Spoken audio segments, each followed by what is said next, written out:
Le lendemain, la foule qui était restée de l'autre côté du lac remarqua qu'il n'y avait là qu'une seule barque. Tous savaient que Jésus n'était pas parti avec ses disciples et qu'ils avaient embarqué sans lui.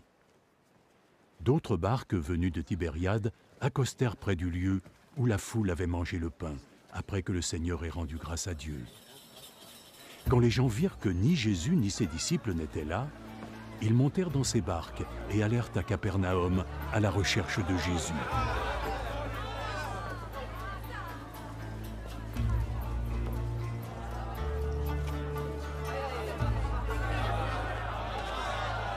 Ils le trouvèrent enfin de l'autre côté du lac et ils lui demandèrent « Maître, quand es-tu arrivé ici ?»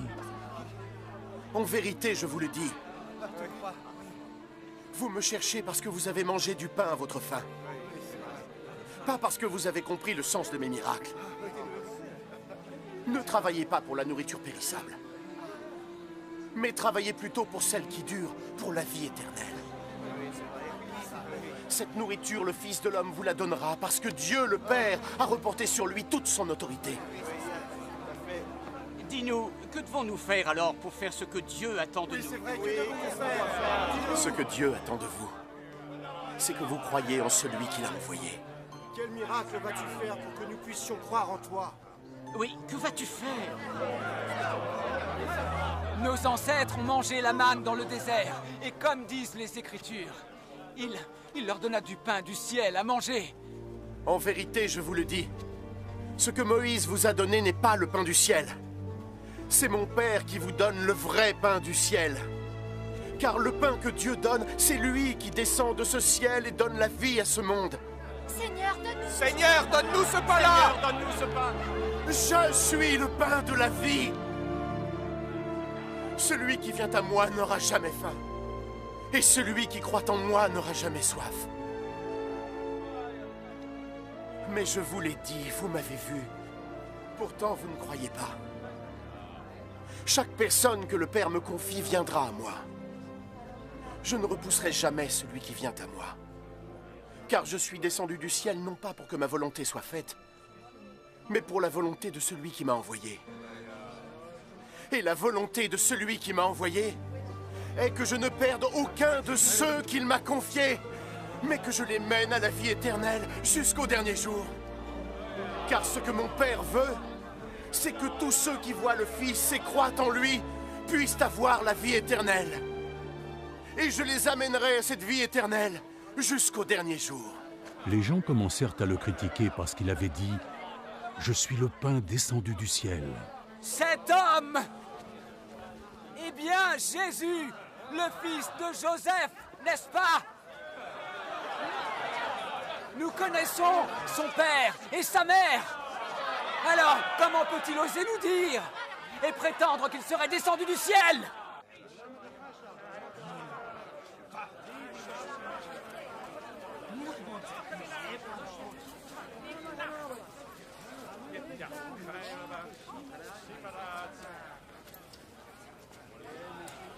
Arrêtez de médire entre vous!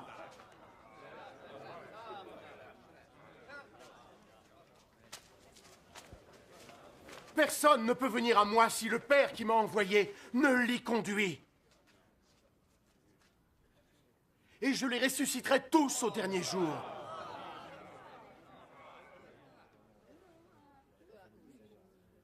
Les prophètes l'ont écrit. Tout le monde sera instruit par Dieu.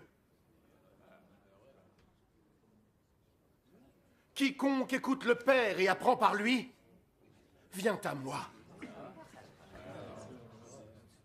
Cela ne veut pas dire que quelqu'un ait vu le Père.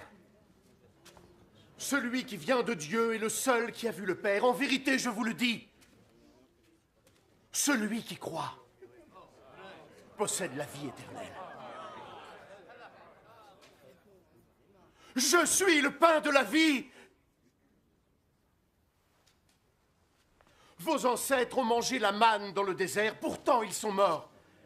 Mais le pain qui descend du ciel est tel que celui qui en mange ne mourra pas. Je suis le pain vivant qui est descendu du ciel. Si vous mangez ce pain, vous vivrez éternellement. Le pain que je vais vous donner, c'est ma chair. Et je la donne afin que le monde puisse vivre. Cela déclencha de vives disputes parmi les auditeurs. Comment cet homme peut nous donner sa chair à manger? En vérité, je vous le dis. Si vous ne mangez pas la chair du Fils de l'homme et ne buvez pas son sang, alors jamais la vie ne coulera en vous. Ceux qui mangent ma chair et boivent mon sang auront la vie éternelle. Et je les ressusciterai au dernier jour. Car ma chair est une vraie nourriture et mon sang est une vraie boisson. Ceux qui mangent ma chair et boivent mon sang vivent en moi. Et je vis en eux. Le Père qui m'a envoyé est vivant. Et grâce à lui, je vis aussi. De la même manière, celui qui me mangera vivra grâce à moi. C'est ainsi. C'est le pain qui est descendu du ciel. Ce n'est pas le même pain qu'ont pu manger vos ancêtres, ceux qui sont morts. Non, ceux qui mangeront ce pain vivront pour l'éternité. Jésus prononça ces paroles pendant qu'il enseignait dans la synagogue de Capernaum. Après l'avoir entendu, plusieurs de ses disciples dirent « Ce discours est trop dur. Qui peut bien écouter ça ?» Sans en être informé, Jésus sentit que ses disciples étaient critiques à ce sujet. Cela vous donne-t-il envie d'abandonner? Que se passerait-il alors si vous voyez le Fils de l'homme retourner à l'endroit où il était auparavant? Ce qui donne la vie est l'Esprit de Dieu. L'homme en tant que tel ne sert à rien. Les paroles que je vous ai transmises apportent la vie et l'Esprit de Dieu.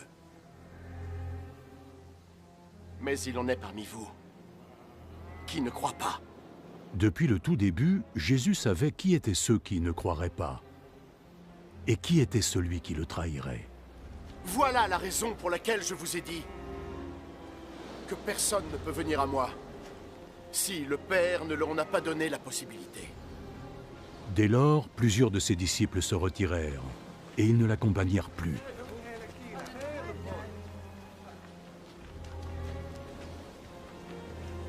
Et vous? Vous ne voulez pas partir aussi? Seigneur, et vers où irions-nous? Tu as les paroles qui donnent la vie éternelle. Et désormais, nous croyons et nous savons que tu es le seul et l'unique, l'envoyé de Dieu.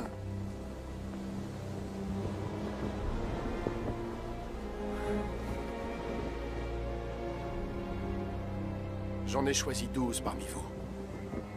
Et pourtant, l'un d'entre vous est un démon. Il parlait ainsi de Judas, le fils de Simon Iscariote.